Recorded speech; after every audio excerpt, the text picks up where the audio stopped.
lahat ng distraction. Wala muna tayong, huwag tayong magpaano sa distraction. And then, wala tayong iisipin, kundi ang iisipin lang natin ay ang Panginoon. Ang lahat ng ihahayag ng ating mga labi ay ang kabutihan ng Panginoon. Sabi nga doon sa ano, the life, the old life is gone. The new life is begun. Ibig sabihin sa Tagalog, yung dati nating buhay, wala na yon. Ngayon ay bago na tayo. Bagong simula, 2026. Wala na. Nakarinig ba kayo kanina? Narinig niyo ba yung revelation na sinasabi ng tatay kanina? Na sabi niya, yung revelation ay binaba niya, entitled Unprecedented, Unlimited. Mag-harvest tayo ng mga soul. Amen. Overflowing blessing na ang lahat ng anong gagawin natin ay ang ang ihahayag ng ating mga labi ay ang kabutihan ng Panginoon. Amen. Kaya nandito tayo, alisin natin ang lahat ng distraction. Magpalaya tayo ng lahat ng distract sa inyong buhay. Ang isipin natin ay ang Panginoon, ang kanyang pangako, panghawakan natin ang kanyang pangako. Dahil ang kanyang pangako ay totoo. Ang Diyos ay hindi nagsisinungaling. God is with us. Amen. So, babasahin ko yung sinabi niya sa English sa 1 Corinthians 2:10.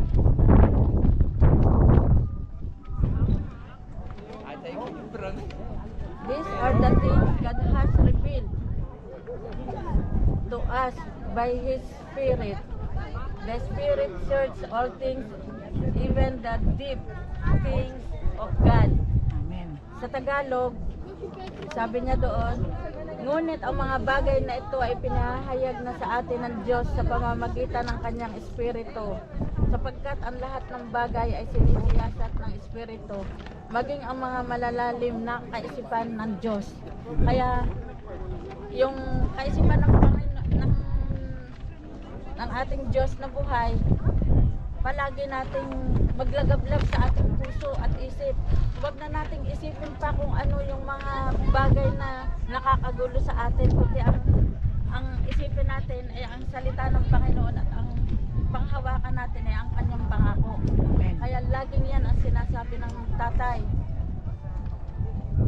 Kaya ano man yung inyong mga dalahin ngayon, wala na yon. Palayain na ninyo, magpalaya na kayo. Huwag niyong dalhin. Huwag niyong dalhin ang mga problema o anuman bigat na nakakabigat sa inyo. Kaya ngayong 2026, hindi na tayo mag-iisip pa. Kasi nandiyan na ang Panginoon, kasama na natin. Anumang oras, bababa at bababa siya. Kaya hindi natin alam. Huwag tayong tutulog-tulog, huwag tayong tamad. Kundi magsipag tayo sa gawain ng Panginoon. Dahil bababa na siya, wala tayong panahon na. Kundi ang panahon natin, pagsikapan natin na may hayag natin ang salita ng Panginoon. Amen. Mamigay tayo ng mga tracts, mamigay tayo ng kanyang kabutihan, kanyang salita. Kaya God is with us. Amen. So, pwede kayong magbigay ng testimony ko ano ang napanood nyo sa mga bawat binababa ng revelation ng tatay. Ashley, pwede kang magsalita ng mag-testimony ng konti para marinig namin yung testimony mo. Kung bakit ka umiiyak, kung bakit ka punong-puno ng kaluwalhatian.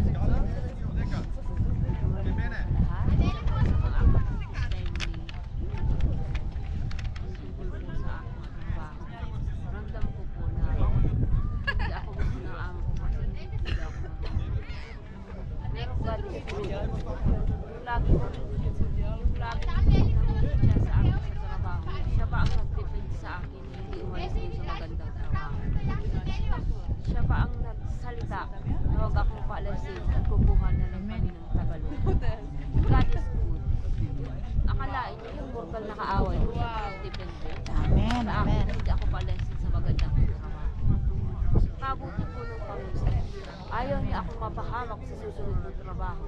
Amen. God is good. Sabi ng Panginoon, anak, huwag ka dun. Ito isa lang ang makikisamahan mo sa doon sa mas maganda ni dito sa trabaho. Alas 2 wala ka ng trabaho. Siya ang nagbigay sa akin ng siya na nagsalita ko ang ano ang nais sa isip ko na gusto ko dun sa trabaho ko. Kasi 5 hours lang ang trabaho. Wala na kaming ibang trabaho. Alas 2 magpapahinga na kami. Aakyat kami ng alas 6. Amen. Hallelujah. Yun ang testimony sa akin. Sa God is good God is talaga. good. Kahit anong pinahali sa puso ko, lagi siyang nasa likod. Umiyak man ako, lagi siya ang kumikot sa buhay. Hallelujah. Lagi siya lahat-lahat. Lagi niya ako dinadalaw sa kalungkutan. Siya ang nagkukumot sa akin. Ang Amen. ganda ng Amen. testimony ko ngayon papasukan ng Diyos. Hallelujah. Amen. Thank you, Lord. Pa rin sa good work ko. Pag-aayusin ko pa rin ang pananalat. Na mahikayat ko ang bahay na yan, ang Diyos ang mag-ari. Siya ang may-ari. Hindi yung amo. Siya ang may-ari sa gusto. Sa bahay. Diyos pa rin ang mag-aari. Amen. Amen. God is good. And ano yung salita ng Panginoon na nangusap sa iyo? Umusap sa akin. Magpakatatag ako. Amen. Amen. Wala akong ibang kakampi. Hindi siya lang. Amen. Hallelujah. So Ate Albi, anong testimony mo? Konting testimony mo na ngayon 2026 wala na.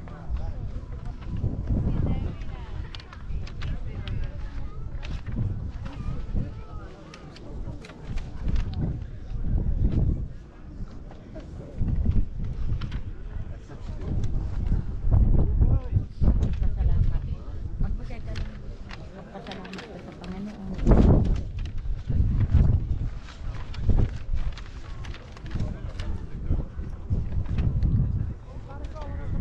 Gemma, ikaw muna.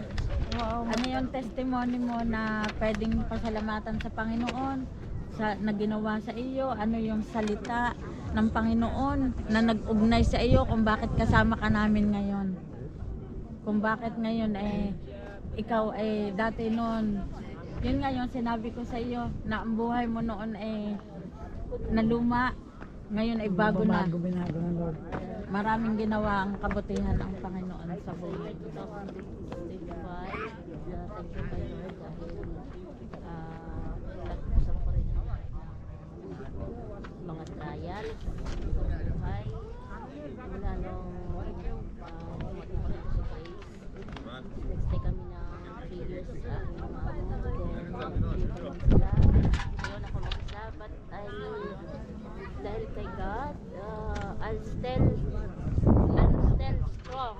And then, kahit tumating ang welcome ako ng 2026, I hope na I claim it na maging strong pa rin ako hanggang the end of my life na mag-service kay God. Amen. At ipalaga po rin ang magagandang salita na nalalaman ko at naisishare ko rin sa iba. Then, thank you sa lahat ng blessing na ibinigay ng 2025. And then, 2026 on the other year again. Thank you, Lord. At nandito pa rin ako. Maganda. Strong sa lahat ng mga Amen. trials, Amen. trabaho, God is sa good lahat-lahat. all the time. Thank you, Jesus. Hallelujah. Thank you. In Jesus' name, pray. Amen. Amen. Actually, bakit nakarating ka sa oras ng himala sa buhay ng ating tatay, ng ating nanay, sa pananampalataya? Ano yung maibigay mo sa amin upang maging kalakasan ng bawat isa sa amin ang buhay spiritual life na nung luma at saka bago?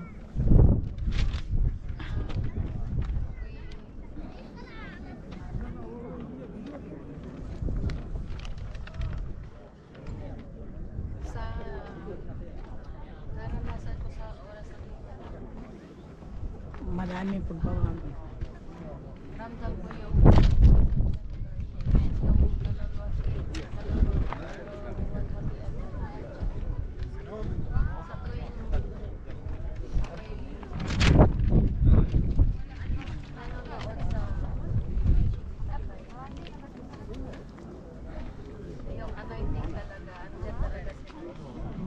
mabibigay, napapayak ka na lang na walang reason. Kasi yung ramdam mo, andyan talaga siya. Sabi ni tatay na huwag niyong walain yung anak niyo. Andun yun, hanggang ngayon. Mula nung dumating siya, hanggang sa umuwi sila ng Pilipinas. Andyan yung anointing. Kahit nanonood lang tayo ng live, yung kakaiba talaga ang pakiramdam. Hindi mo maramdaman sa dati. Ano lang, basta lang nakapag-worship tayo ni Lord. Iba, kakaiba. Kasi mapapil mo talaga ang kakaiba. So yun, pinapasalamatan ko.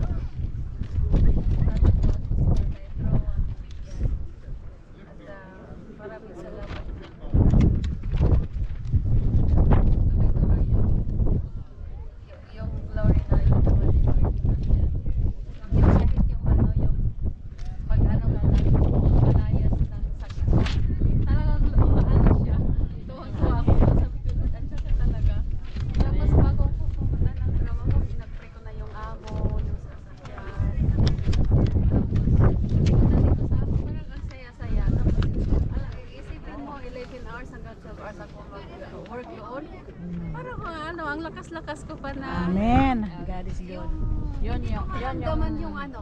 binigay. Tapos andyan yung joy ko sa trabaho. Amen. Amen. Pati yung mga bata na pamamahal ko sila, yung amo, sabi ko, Lord, sana yung katagpoy ko sila.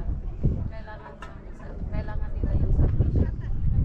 So, pagdating ko sa bahay, siyempre maramdaman mo yung pagod.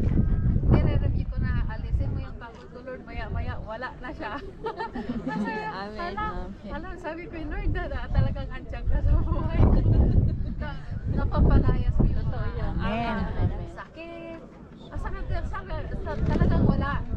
Tapos, alam nyo ba, yung dati kong buhay na, yung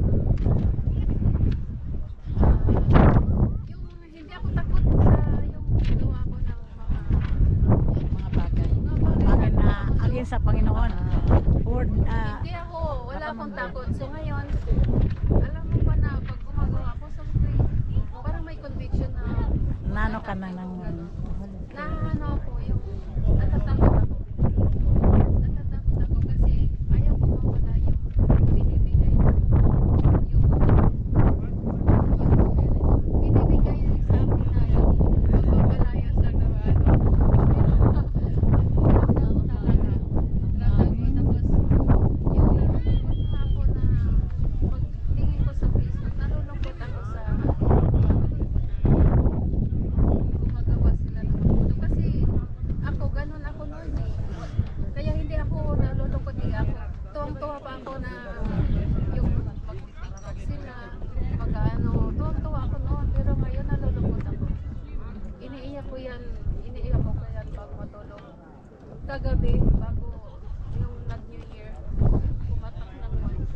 Iniiyak ako talaga family ko sa Lord, sana yung nagawa ko doon dati na ginagawa nila hanggang ngayon. Sana mabago yun, kagaya ko. Na yung nalulungkot na gumagawa ng masama. pinag-pray ko yung mga iniinom na anak na sana maiba na yung taste nila. Na mawala. Tanggalin yung test ng ano. Diskuhan, yung mga ganon, nire-review ko talaga yan. So, ang sabi nga na power of prayer. Kaya patuloy lang tayo mag-pray. Kasi kung anong naranasan natin ngayon sa pamilya natin, mararanasan natin. Hanggang pinag-pray natin sila. Ililihas natin sila lagi. Umaga, gabi, pamilya talaga. Unahin natin sila kasi kawawa na may iwan.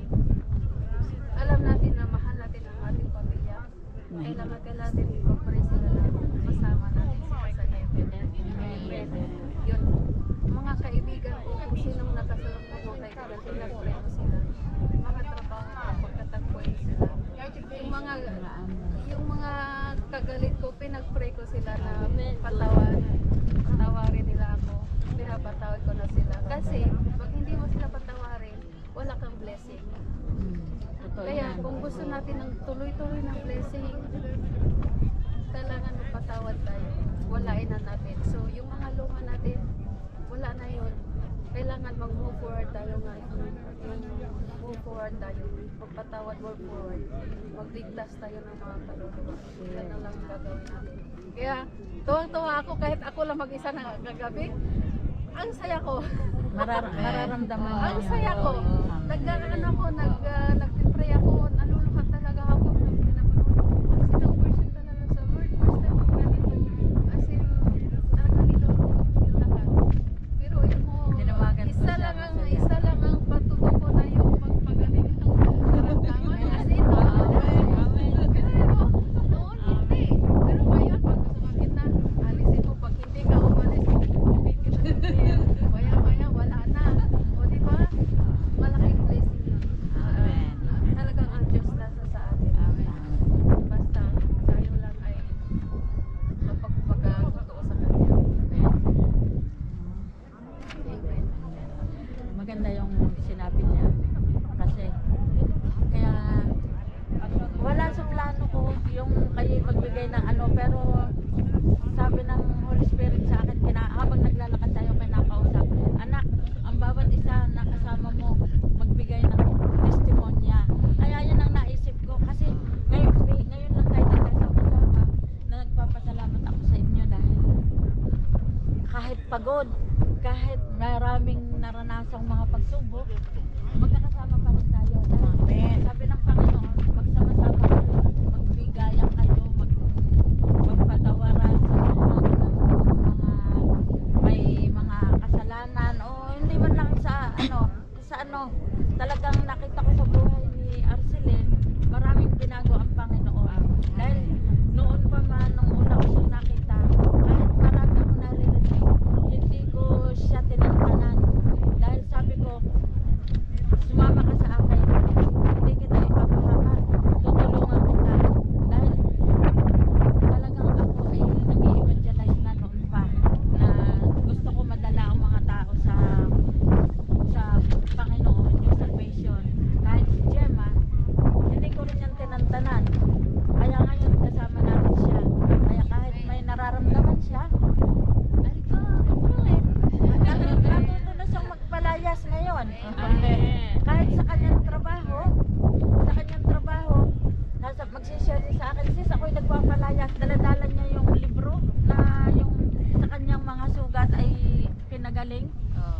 Ginagamit niya yan, kaya ginagamit niya kahit siya hindi pa medyo malalim, pero siya malalim sa salita ng Panginoon sa pamamagitan ng panunood niya, pakikinig sa oras ng himala sa kay tatay. Nauna pa siya sa akin mag-post.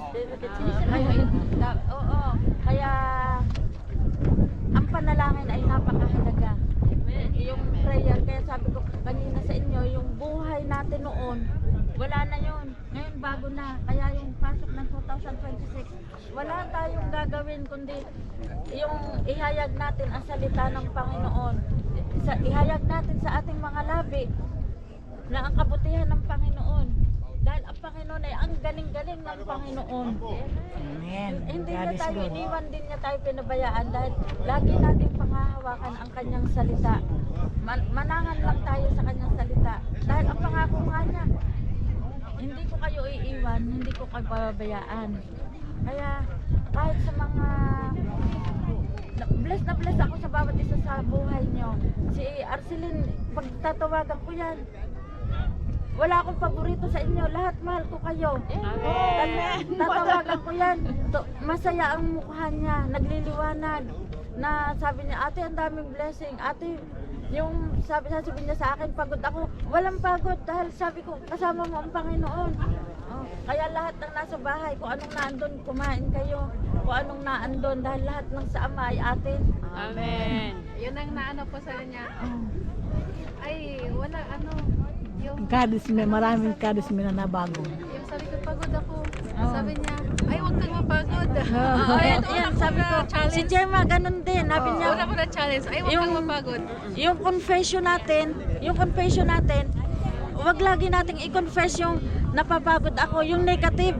Wag tayong magne-negative, lagi tayong positive para laging Amen. laging pumapasok yung blessing, hindi lang blessing, yung salita ng Panginoon. Nararamdaman nyo ba yun, yung parang ang saya-saya? Oo. Naranasan nyo na yan, na parang hindi nyo maipaliwanag na kung bakit ay ang saya-saya ko. Hindi ko alam, hindi ko maintindihan. Tapos parang hindi nyo maramdaman yung gutom at pagod. Amen. Dahil kahit pag sinabi ninyo pagod, talaga mapapagod kayo. Oh, yun lagi ang sinasabi ni tatay, na huwag nyo sabihin laging pagod. May sakit kasi kayong sinasabi natin na the more what you say, what you get.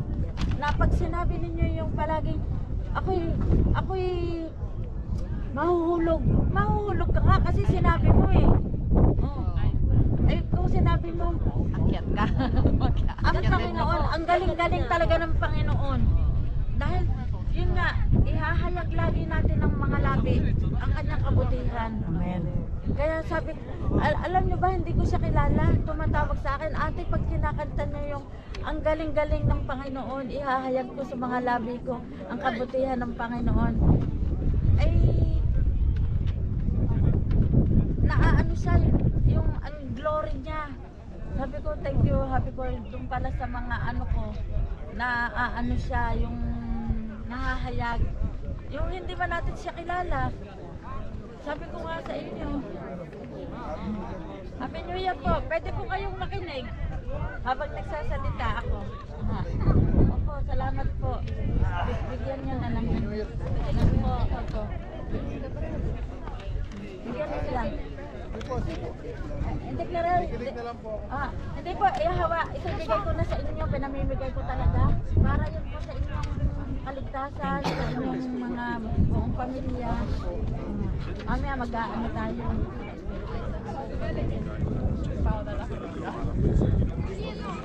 So, ako'y talagang nung hindi ko pa na ano ang oras ng himala nung aking napapanood. Nung 2019 nagsimula ang COVID. Wala tayong mapuntahan kundi nasa loob lang tayo ng bahay ng amo. Hindi tayo makalabas.